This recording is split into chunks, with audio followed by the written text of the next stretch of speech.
Thanks for sticking with us. Well, while the Biden regime fearmongers this country daily over COVID, they're ignoring a real pandemic, folks. A silent killer. It's affecting tens of thousands of families out there. Check this out. According to the CDC, fentanyl overdoses is the lead killer for Americans ages 18 to 45. You heard me.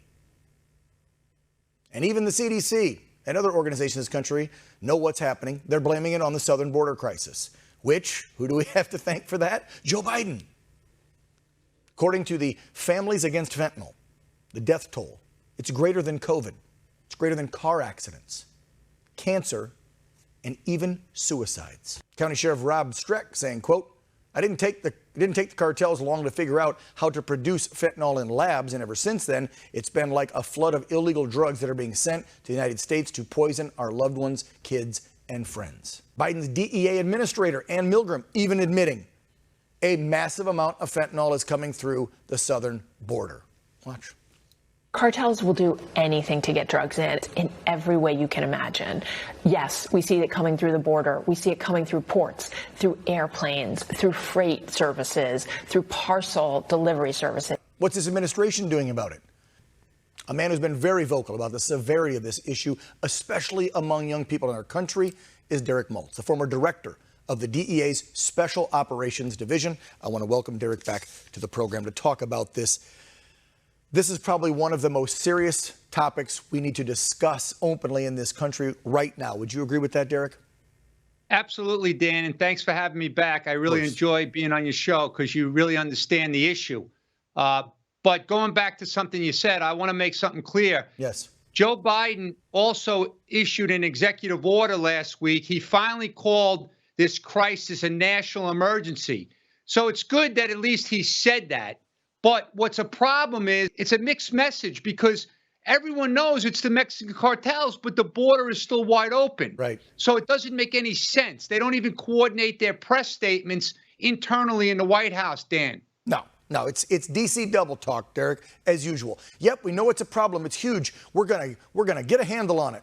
Well, it's December, Joe, and you undid all of the Trump administration border policy within the first 2 weeks that you took office. And the drugs have been pouring in.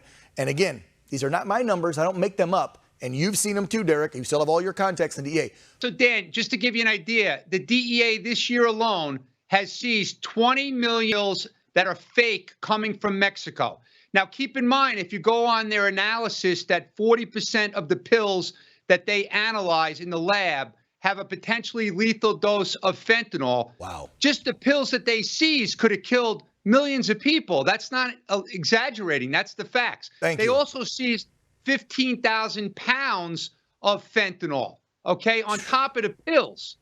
And they're making those pills in labs, in houses in our country as well. Right. Once the Mexicans send the powder to their cartel reps here in America, they make them with pill presses in their backyards, in our backyards all over America. And Derek, I'm so glad you pointed out those numbers that are factual.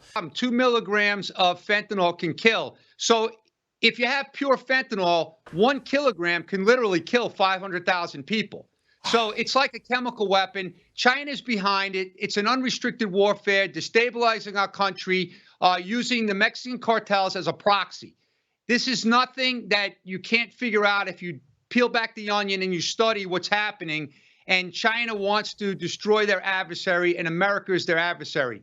Another thing I want you to know, because it's really important as we talk about fentanyl, do you realize that methamphetamine production is off the charts in Mexico as well?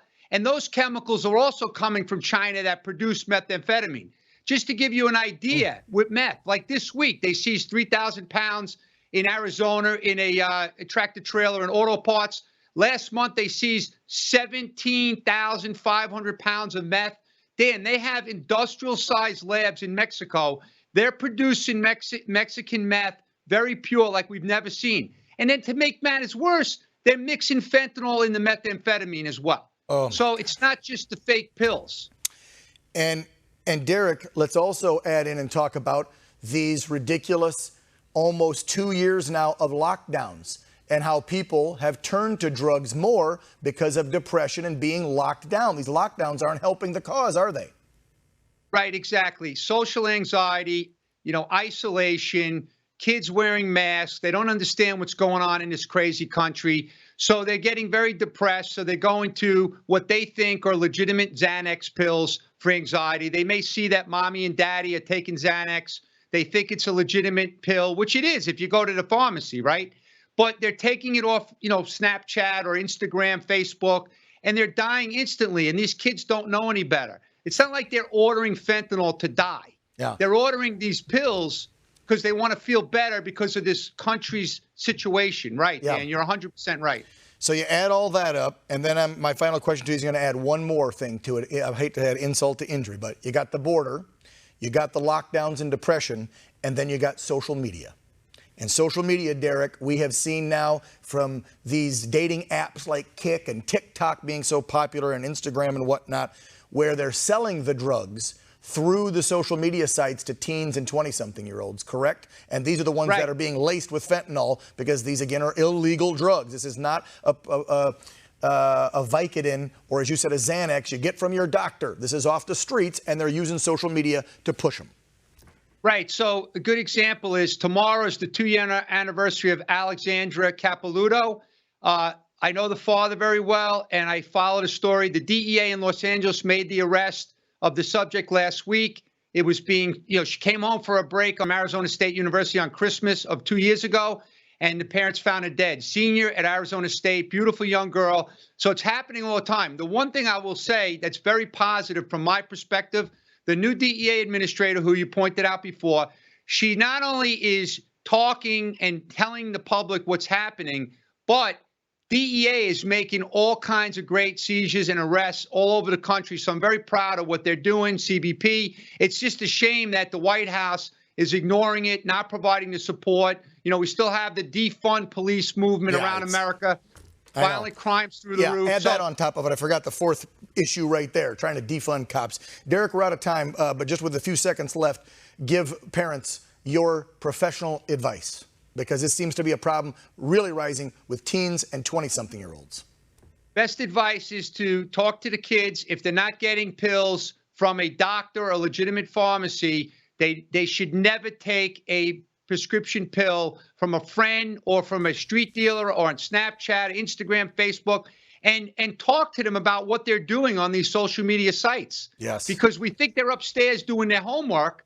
We think they're communicating with their buddies. They may be ordering these poisonous pills. You got it. Derek Maltz, again, former director at the DEA Special Operations Division. Merry Christmas to you. Thank you for all the good work you're doing by continuing to get the message out there, Derek. Take care of yourself. Dan the man, thank you. I appreciate what you're doing.